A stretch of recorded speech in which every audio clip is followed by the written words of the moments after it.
तो जय हिंद दोस्तों, हम आज आपके लिए लेकर के आए हैं क्लास 12th का बहुत इम्पोर्टेंट चैप्टर जिसका नाम है मैट्रिक्स। हिंदी में से आप भी बोलते हैं।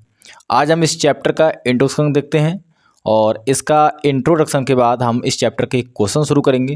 लेकिन किसी भी चैप्टर के क्वेश्चन शुरू करने से पहले यदि उस चैप्टर के बारे में पूरा परिचय नहीं है, पूरा इंट्रोडक्शन हमारे पास नहीं है, तो इस चैप्टर को पढ़ने में कोई मज़ा नहीं आता है। तो आज मैं आपके लिए चैप्टर 3 जिसका नाम है मैट्रिक्स लेकर के आया हूँ। और यदि आपको मेरा समझाया हुआ समझ में आता है तो चैनल को सब्सक्राइब कर लें और वीडियो को लाइक, शेयर एंड कमेंट करना ना भूलें। तो चलिए शुरू करते हैं, वीडियो के लिए बने रहिए लास्ट तक। देखिए चैप्टर है हमारा 3 और नाम है इसका मैट्रिक्स, इसको हिंदी में आप भी बोलते हैं। और एक बात, यदि आपको वीडियो की क्वालिटी ठीक नहीं लगती है तो आप ऊपर सेटिंग में जाके एडवांस में जाके इसकी क्वालिटी को बढ़ा लीजिए ताकि आपको एकदम क्लियर दिख सके।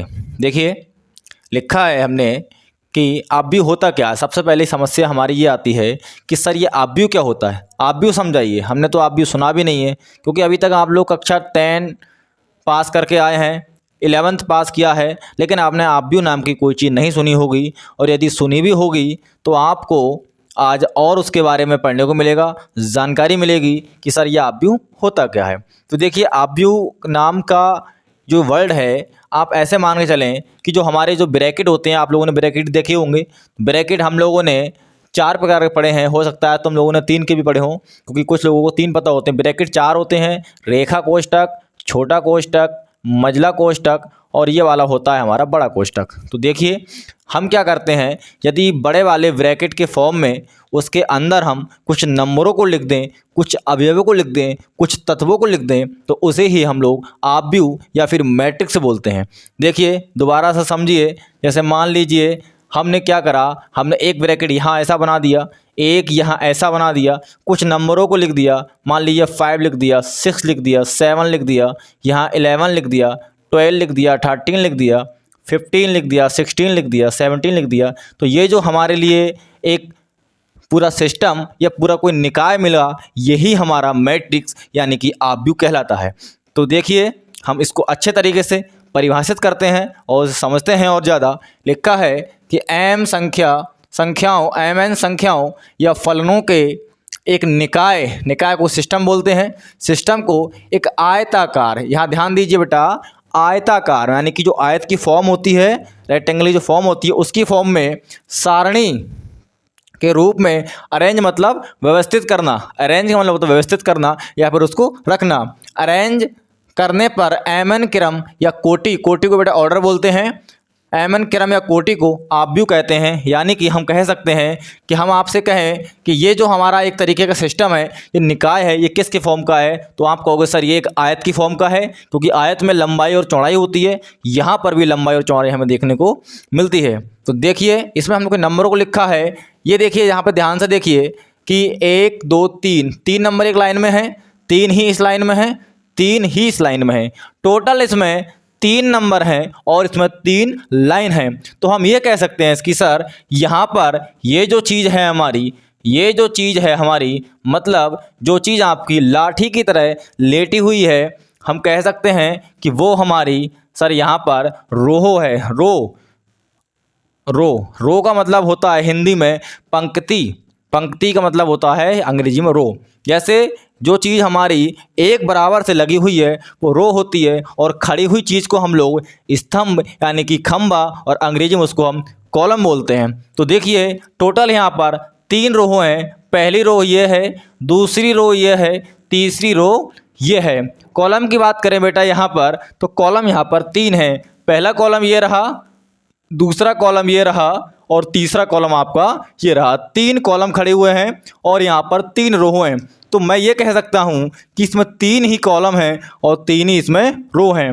तो हम ये कह सकते हैं कि इसमें 3 × 3 यानी कि 3/3 की ये मैट्रिक्स या आव्यूह है। चलिए आगे देखते हैं। जैसे मैंने आपको यहाँ पर लिखा है वेयर, जो m है आपका नंबर ऑफ रो है, यानी कि पंक्तियों की संख्याओं को हम लोग m से सूचित करेंगे यहाँ पर। और यहाँ जो n है आपका नंबर ऑफ कॉलम है, यानी कि जो कॉलमों की संख्या है उसके लिए हम लोग n से सूचित करेंगे। ठीक है, आगे बढ़ते हैं।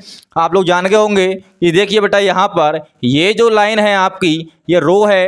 रो इसमें कितनी है तो कहोगे सर आप 3 रो हैं। 3 में इसको हम R1 कह सकते हैं, इसको R2 कह सकते हैं और इसको R3 कह सकते हैं, क्योंकि 3 रो हैं।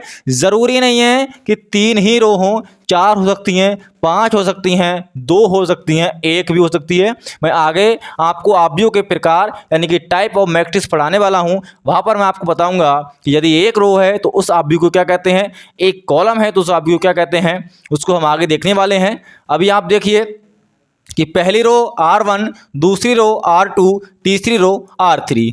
हम बात करें कॉलमों की तो देखिए बेटा एक कॉलम ये खड़ा हुआ है, एक कॉलम ये खड़ा हुआ है और एक कॉलम ये खड़ा हुआ है। टोटल इसमें 3 कॉलम खड़े हुए हैं।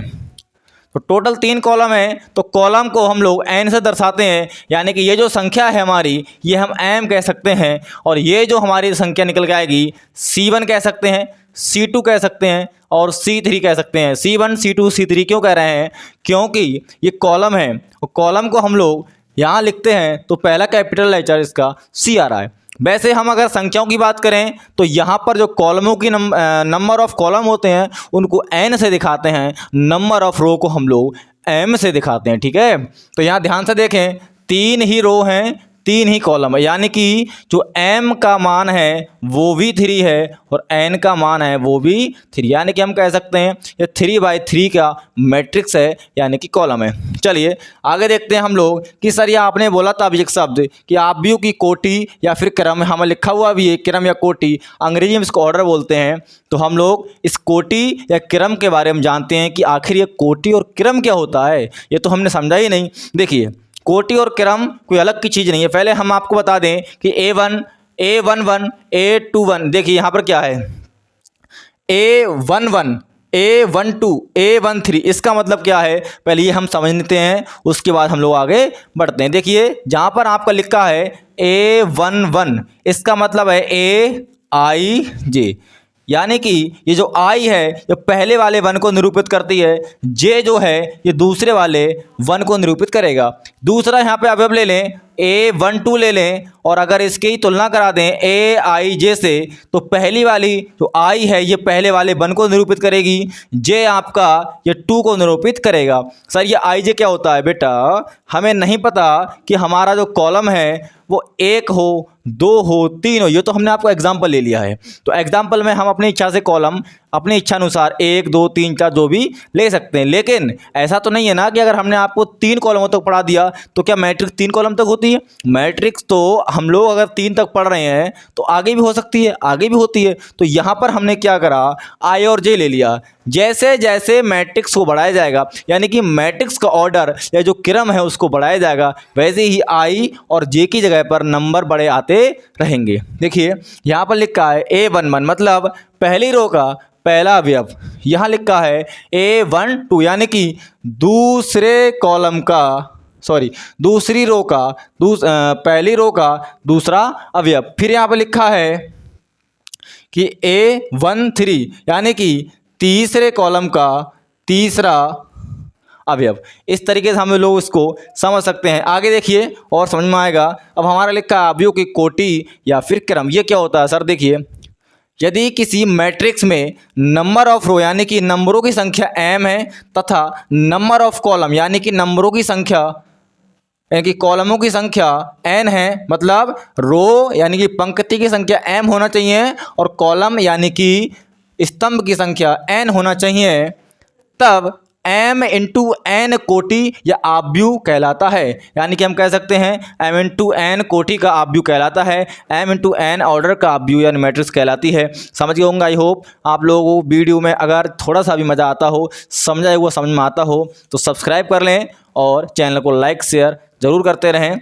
आगे देखिए अब हमने देखा कि m इंटू n कोटि का आव्यूह कब होता है, यदि किसी भी मैट्रिक्स में जो रो हैं यानी कि जो पंक्ति हैं उनकी संख्या m और जो कॉलम है उनकी संख्या अगर n है तो जो आव्यूह है वो m इंटू n कोटि का आव्यूह कहलाता है। अब m की संख्या और n की संख्या आव्यूह पर डिपेंड करती है कि कितनी है। चलिए आगे देखते हैं कि आव्यूह का निरूपण क्या होता है, यानी कि आव्यूह को किस तरीके से निरूपित करते हैं, आव्यूह को किस तरीके लिख सकते हैं, क्या सही तरीका होता है इसका। देखिए लिखा है आव्यूह को कैपिटल लेटर और आव्यूह के तत्व क्या होते हैं। अरे भाई जो ये लिखा है A11, A12, A13, A21 ये सब आव्यूह के तत्व हैं, आव्यूह के अवयव हैं। इनको हम आव्यूह के तत्व भी कह सकते हैं, आव्यूह के अवयव भी कह सकते हैं। इन्हीं को तत्व कहो या अवयव कहो, आपकी इच्छा है।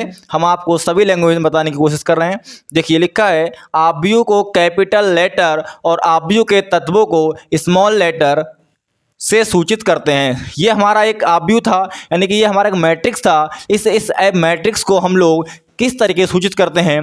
देखिए मैट्रिक्स को हम लोगों ने कैपिटल ए से सूचित किया है और इसके अंदर जो तत्व थे यानी कि जो अवयव हैं उनको हमने small A11, A12, A13, A21 इससे सूचित किया है। अरे सर ये A11 क्या हो रहा है, समझ में नहीं आ रहा है। अरे छोड़िए नौटंकी, आगे देखिए, डस्टर कहाँ है, आगे देखिए आप लोग, अभी समझ में आएगा। ये सब मैं साफ करता हूँ, अभी समझ में आएगा बिल्कुल। चलिए इतना समझ में आ गया होगा आपके पहले से ही कि सर जो हमारी रो होती हैं उनको हम लोग m से सूचित करते हैं और जो हमारे कॉलम होते हैं उनको हम लोग n से सूचित करते हैं। ठीक है, यानी कि number of row m, number of column n होता है। ये आप लोग समझ गए होंगे। देखिए यहाँ पर, अरे भाई इसको हम ऐसे बराबर मान के अगर एक एग्जाम्पल सेट करें, क्या एग्जाम्पल कि इसके जगह पर कोई नंबर ले लें। फॉर एग्जाम्पल हमने यहाँ पर 5 ले लिया, इसकी जगह पर हम लोग नंबर ले लिया, चलिए कितना 7 ले लिया, इसकी जगह कोई नंबर ले लिया हमने यहाँ पे 9 ले लिया।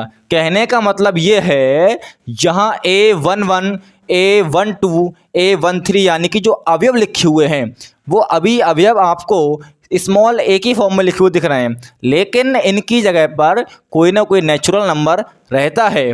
वो नंबर क्या होगा क्वेश्चन पे पता चलेगा। अभी हम आपको एग्जांपल लेके केवल समझाने की कोशिश कर रहे हैं, क्योंकि अगर मैं यहाँ पर कोई नंबर लेके समझाऊंगा आपको तो आप आगे धोखा खा सकते हैं। आप कहेंगे अरे सर ने तो वहाँ नंबर ये ले लिए थे, यहाँ पर नंबर ये आ गए, क्योंकि मैट्रिक्स का नंबर फिक्स नहीं होते हैं, इसके अवयव फिक्स नहीं है। हो सकता है इस क्वेश्चन में कुछ और हो, दूसरे क्वेश्चन कुछ और हो, तो इसीलिए हम लोग आपको बता रहे हैं कि यहाँ पर A21 लिखा है, इसकी जगह कोई नंबर है होगा। चलिए हम नंबर मान लेते हैं, अच्छा था, मान लो हमने 11 ले लिया। यहाँ पर A22 लिखा है, इसकी जगह कोई नंबर होगा, मान लो वो नंबर होगा, मान लो 13 होगा। A23 लिखा है, कोई नंबर होगा, इसकी जगह पर 15 मान लेते हैं। ऐसे ही नीचे वाली रो की जगह पर हम नंबर ले लेते हैं, मान लो यहाँ पर हमने 17 ले लिया, 19 ले लिया, 21 ले लिया। तो देखिए इसमें 3 ही रो हैं, R1, R2 और ये R3। 3 कॉलम हैं, C1, C2 और ये C3। यानी कि हम कह सकते हैं यहाँ पर जो m का मान है, यानी कि नंबर ऑफ रो कितनी है बेटा, 1 रो, 2 और 3, टोटल आपकी जो m का मान है 3 आने वाला है। और हमारा जो कॉलम का नंबर ऑफ कॉलम यानी कि जो n का मान है 1, 2, 3, यानी कि n का मान भी हमारा यहाँ पर 3 है। तो हम कह सकते हैं कि जो ये आव्यूह था, ये जो मैट्रिक्स था, इस मैट्रिक्स का जो कोटि है, जो ऑर्डर है वो 3×3 का है, क्योंकि 3 ही रो हैं, 3 ही कॉलम हैं। उम्मीद करते हैं आपको ये वीडियो समझ आई होगी, और यदि आपको मेरा पढ़ाया हुआ समझ में आता है तो आप लोग मुझे सपोर्ट करते रहें। मैं आपको topic by topic, chapter by chapter concept को समझाने की कोशिश करूँगा। और इसके बाद नेक्स्ट वीडियो हमारी आएगी कि आव्यूह के प्रकार क्या होते हैं, यानी कि आव्यूह कितने प्रकार का होता है, किस प्रकार के आव्यूह को क्या नाम देते हैं, पहचान क्या होती है, इन सभी के बारे में हम लोग नेक्स्ट वीडियो में बात करने वाले हैं। आज के लिए इतना ही। जय हिंद, जय भारत।